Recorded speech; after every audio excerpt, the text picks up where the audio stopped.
Scan for Sovi, your AI bestie. I got your back. Part A, the net ionic equation for the precipitation of copper 2-phosphate is 3Cu2 plus aqueous plus 2PO4 3 minus aqueous.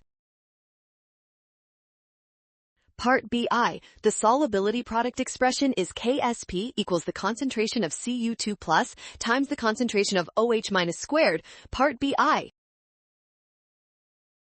equals 4s cubed. We get 2.2 times 10 to the negative 20th equals 4s cubed.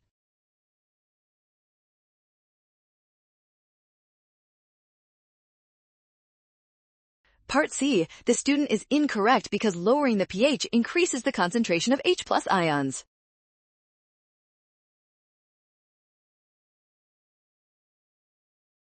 Great job working through that. Scan the code. You can learn better with Sovi. Watch out for sign errors and always double check each step carefully.